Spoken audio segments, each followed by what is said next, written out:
The security situation in the country. Well, we're joined now by Kenneth Odidika, who is a legal practitioner. Thank you for coming on this morning. Thank you very much. Well, there's no gainsaying the fact that something really needs to be done in terms of what's going on.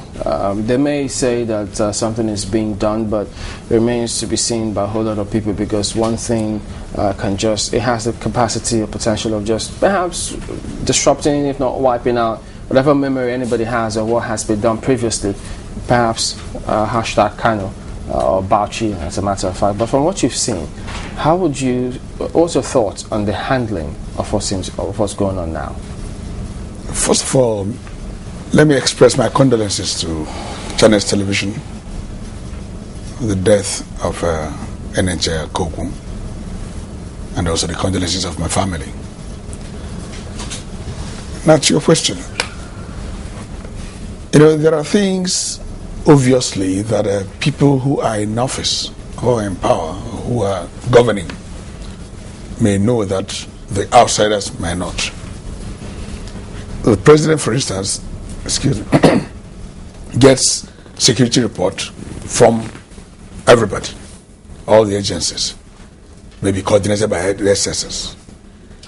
So there is definitely some information that might be at his disposal that might determine how he acts or reacts, that might not be available to the common man. When things happen, there is usually the popular way, the popular expectation, which ultimately might not be the best way of handling a situation. I'll give a simple example. The most popular thing now is sack police IG, sack all the security chiefs, in fact, sack all the military heads and things like that. Or move into Meduguri, bulldoze the place, shut the place down and all that. However, there might be some information at the disposal of the president that would suggest that such actions, though might seem popular, could be counterproductive. So, it is not easy for an outsider to be in a position to correctly assess the handling of the security situation. Yeah, but the thing is, whichever way the government looks at it, whatever information they've got, whatever they're doing, even if it's the best they're doing, the people out there will have to assess it one way or the other. How do they go about ensuring, or while not compromising investigation or jeopardizing whatever measures they're putting in place, to ensure that at least they put out measurable information to people out there to be able to appreciate whatever it is that they're doing about it? Security is not usually run on the pages of newspaper or the mass media. Now, we read this morning that some bombs have been defused in Kano. If security operations are run on pages of newspaper, they'll be totally ineffective and ineffectual. I quite agree that the government should have a way of letting people know that things are being done to protect them and their interests. As it is now, I will agree that the government has not been very successful in doing that. They've not been very successful in letting people know that they are protected. They must find a way of doing that, no matter what else has been done behind the scene to ensure that this menace is curbed. And one thing I need to say right away is that this thing crept in on us. It didn't start today. It's been on the way coming. This Boko Haram issue. It's been on the way coming. In fact, even the late Al-Qaeda head said they had Nigeria in their sights. Mr. Odidika, yes. I'm going to ask you a very personal question. Good. Do you have confidence in the security agencies? That question is, I wouldn't want to denigrate it by saying it's funny, because I'm not in a position to have or not to have confidence in them. I didn't appoint them. I don't even know them. I assume now we're talking about the head of police, head of military intelligence, SSS, and all that. Not just the regular policeman you see on the street. I'm not talking about the heads. I'm talking about the bodies. The structure. The structure, the bodies. This is the police. I mean, the closest police station close to your house. If anything is happening, do you have the confidence that you are truly protected? No, I don't. And I'll explain. I don't. But again, one thing we need to know is that these people, these policemen, are there not checking the ratio as they ought to be. They would not have enough policemen. They are not well paid. Their welfare is not really paramount. We've had staggering figures being mentioned in some other areas, but nothing is being done to take care of the welfare of these policemen who are supposed to work 24 hours a day for you and I to be able to sleep. What do you think will give you confidence? What do you think will begin to...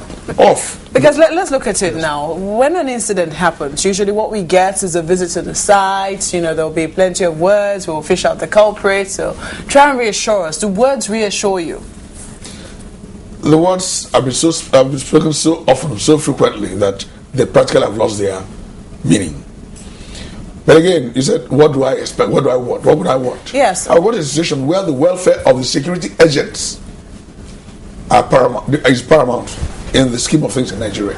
You don't expect somebody who works 24 hours, no rest, nothing, to still be there and be active, be sensitive even to your moods. Simple example, like use police. This man or this woman has been on the beat. Then you come out to the police checkpoint, and you don't even want to even answer their questions in a civil manner. You want to let them know you're a big man or you're a big woman. You don't even want to wind down your glasses. And then when they're not abusive, and don't forget that human beings, after a long time in the sun and in the rain, they could become abusive. So we need to take into cognizance of the fact that people are human beings, and that their welfare needs to be looked into. What you're looking at is our reaction with them. What about presently? Do you think that with the resources that they have at their disposal, they're doing enough? I don't know what resources, because you and I know they don't have the resources. We're talking about police now, right? We know that they don't have enough resources. This governor donated 20 high-loss vans to police. Is it only high-loss vans that they need? You see, we should take responsibility. We Nigerians should take responsibility. Because we are always in a hurry to refer to the United States, to the United Kingdom. Fortunately, I know that we all travel. At least those of us, even on this side right now, because I've had occasion to talk to you or to see you conducting some things outside Nigeria. The average American or British or Britain will report any suspicious movement to the security agency and be ready to apologize when they now come and say that's the woman, sorry, or this man or this woman is here on a legitimate business. But here, you will see somebody doing something wrong, not even suspicious, doing something wrong. For as long as it's not doing it against you, you drive your car or you walk past. These security agents are not spirit. They are not God. It is information we pass on to them that they will use to work. The bombing in Kano, very coordinated. And the people disappeared into the air. Did they become spirits? Not just just coordinated. It was aimed at security agencies. Isn't that a statement? What kind of statement in is that? Itself? That, we can attack. This is Zone 1 headquarters in Kano, yes, responsible for also security in Jigawa and a couple of other states. Yes. If that is the case, what kind of statement do you think a terrorist agency was trying to make, attacking that kind of, that symbol, as it were, of security agencies, attacking their headquarters and getting away with as many deaths as possible, and also a host of other, bombings in places like Farm Police Station and some other places as well? Who is the most important person in the country, like a presidential system? President, right? I can't remember the name now, but one president of the United States said some time ago that if the assassin is determined to get you, he will get you. I mean the president. That if the assassin is determined to get the president of the United States, that he will get him.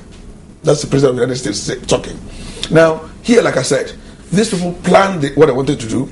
They are not spirits. They have brothers, sisters, wives, husbands, girlfriends, whatever they are, children. Now they planned what they wanted to do. They did those things effectively, and then not one of them has anybody prepared to say, look, there was one Alhaji this, or Pastor that, or Mr. this, or Mrs. that I didn't like the way he was moving.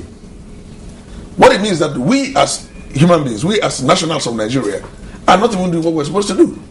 There's no, okay, for instance, do you expect that, I'm not going to record for him, I have my issues with him, the IG of police, do you expect him to be in the different, and all the checkpoints, or in all the places in Kano? It's people that have personal information. Mr. Odidika, there's no magic about it. All over the world. That's how security agencies work. My grounds here, it's not the fact that this happened in a neighborhood. You're saying that there was no reporting of suspicious movements. This happened in a police headquarters. I mean, I'm not sure maybe it didn't happen all at once. What I'm trying to say is that I'm not sure they planted that bomb overnight, or they did it. It wasn't one day of planning that achieved that massive casualty figure. It was days and weeks of planning, and finally they got to and it was the police headquarters that was the target here. In other words, even the police themselves were not vigilant enough to see what was going on around them. Now, that's why I said this is encrypting on us. You see, when you say police being vigilant, it's expecting that there are certain equipment that are used in surveillance. How many pieces of CCTV equipment do you have in Nigeria? Whether in police stations, they're installing in Abuja now. I was in Abuja just a few days ago. They are installing in Abuja. That police station you're talking about, do they have even common CCTV there? Now, when we talk about bombs, we're talking as if we're talking about some rocket science. Even your gas cylinder is a bomb. So many things could be bombs. So it's not what the thing you're talking about now is, once we see a waste bin, we will have to go and look at it and see what is inside it. But if we have certain equipment, that's why I talked about the fact that we need to equip them properly. The CCTV will see somebody dropping something inside that place. Or are you now expecting that police will not just stand around their building doing nothing? We'll also complain about it. Mr. Odidika, quite frankly, if we'll have to look at Kano specifically, should we be talking about it being unexpected? Like you said in your time, you say it crept in on us, because more than one police post, more than one security post were hit in this particular attack on Friday. The way it is now, is it that nothing like an intelligence report, nothing like some kind of surveillance? Away from CCTV, we have people, men and women, officers, who will be mounting some kind of guard within the vicinity of such a place. How come we didn't get anyone notice that a bomb has been planted in such place, let alone other places where we don't even have them at all? You are answering, you're helping me in answering the question.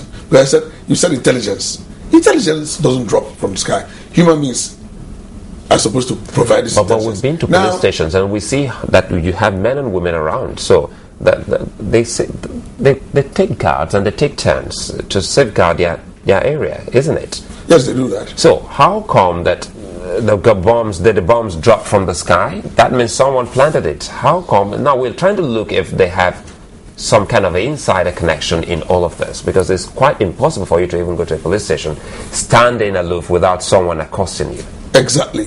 Remember, even the president himself said some time ago, recently, that Boko Haram has, I'm using my own words, infiltrated all arms of government and everywhere.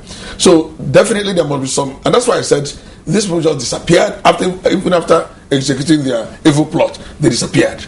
Now on this day, they didn't disappear. They kept on shooting. That's how they will kill our man. Now, after doing this thing, and like I said, the worst person to try to stop is somebody who is determined to die.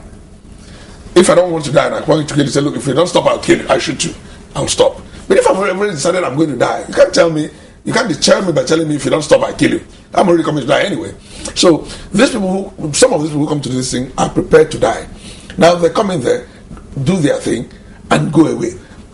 Some people, even in the security agencies, must be complicit in this, definitely. And it's not easy to fish them out.